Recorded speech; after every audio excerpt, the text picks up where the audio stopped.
ध्रुव राठी ने कहा कि नरेंद्र मोदी सच्चा तो एक गधा है। इस बात को सिर्फ मैं एग्री नहीं करता हूं, आप भी करेंगे। बस 2 मिनट रुक जाइए।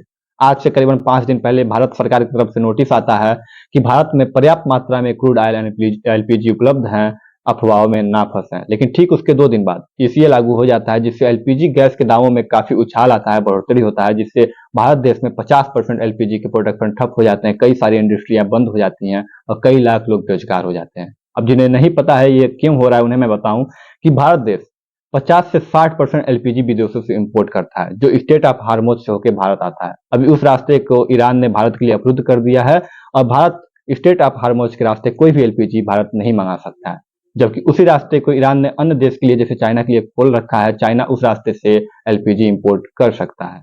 जी हाँ, अब ऐसा इसलिए हो रहा है कि जो हमारे माननीय प्रधानमंत्री श्री नरेंद्र मोदी जी हैं, जिनका सीना 56 इंच का है, उन्होंने भारत को विश्व गुरु बनाने के चक्कर में ईरान से अपना संबंध बिगाड़ लिया है।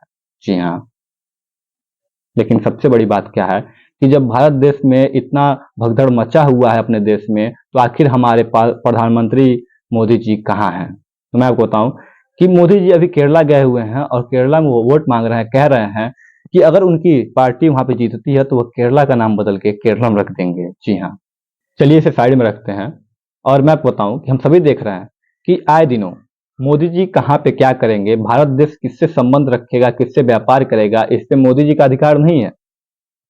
जी हाँ, ये तय हो रहा है अमेरिका के व्हाइट हाउस में।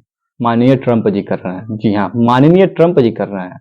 अब वह ऐसा क्यों कर रहे हैं और मोदी जी उनका बात क्यों मान ले रहे हैं, इसमें क्या रहस्य है, यह तो मोदी जी जानते थे। लेकिन मेरा एक सवाल है कि अगर कुछ ऐसा है मोदी जी, जिससे आपका जो राजनीतिक कैरियर है या जो आपका जो 56 इंच का सीना है या फिर जो आपकी छवि है वो खराब हो सकती है, तो उससे बढ़िया है कि आप खुद रिजाइन दे दें।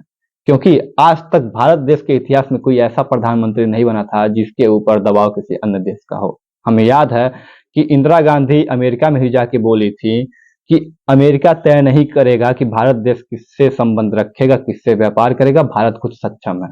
जी हाँ, हम अटल बिहारी वाजपेयी जी को भी नहीं भूल सकते हैं, जिन्होंने अमेरिका के इतने दबाव के बाद भी भारत को परमाणु संपन्न बनाया था, जिसके वजह से आज हम सुकून से और चैन से बैठे हुए हैं।